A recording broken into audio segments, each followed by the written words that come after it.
Salam damai saudara dan saudari yang terkasih dalam Kristus. Bersama dengan saya sekali lagi di dalam renungan santapan firman Tuhan. Hari ini 24 September 2022, hari Sabtu, Minggu Biasa ke-25. Renungan pada hari ini diambil dari Injil Lukas bab 9 ayat 43b hingga 45. Ketika semua orang itu masih heran karena segala yang diperbuatnya itu, Yesus berkata kepada murid-muridnya, "Dengarlah dan camkanlah segala perkataanku ini. Anak manusia akan diserahkan ke dalam tangan manusia."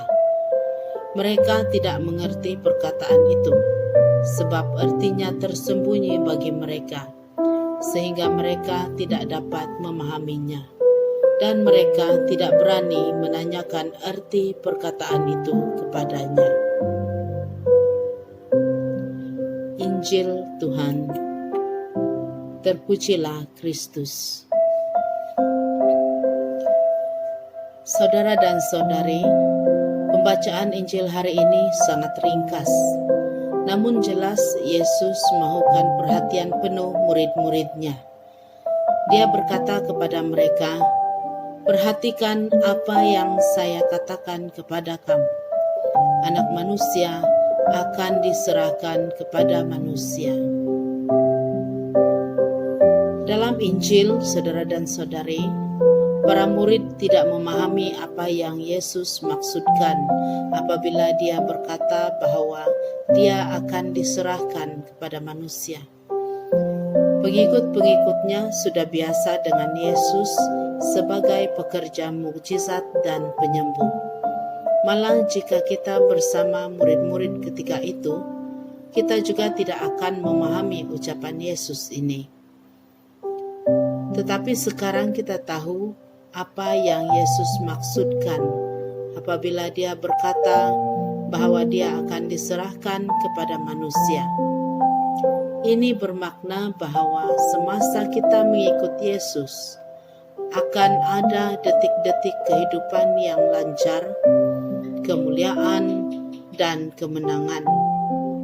Tetapi janganlah kita mabuk dengan ini, karena akan tiba masanya iman kita sebagai pengikut Kristus akan teruji dan memerlukan pengorbanan. Sama seperti dalam Injil, Tuhan mahu kita tahu bahwa suatu hari iman kita akan diuji oleh-Nya. Kita perlu mencari kehendak Tuhan untuk mencapai dan menerima berkat-Nya. Akan ada masanya kita tidak memahami rancangan Tuhan untuk kita, dan kita mungkin berpikir untuk menyerah. Tetapi kita harus ingat bahwa cabaran ini akan menjadikan kita lebih kuat dan lebih dekat kepadanya. Saudara dan saudari, dalam hidup banyak perkara yang kita tidak faham. Tidak seperti murid-murid Yesus, kita tidak perlu takut untuk bertanya kepada Tuhan. Dia adalah penyelamat kita dan Dia mahu kita bersahabat dengannya. Di dalam doa, kita boleh meminta apa saja kepadanya. Namun kita tidak seharusnya menggesa Dia menjawab kita secara hitam dan putih. Kita hanya perlu bersabar. Tiba masanya, Dia akan mendedahkan kepada kita rahasia kewujudan kita. Tetapi jika ia tersembunyi dan kekal misteri, maka ia bukan untuk kita ketahui. Marilah kita percaya kepada hikmat ilahi. Ia tahu apa yang perlu kita ketahui untuk perjalanan kita. Kemuliaan kepada Bapa, Putra, dan Roh Kudus, seperti pada permulaan, sekarang, selalu, dan sepanjang segala masa. Amin.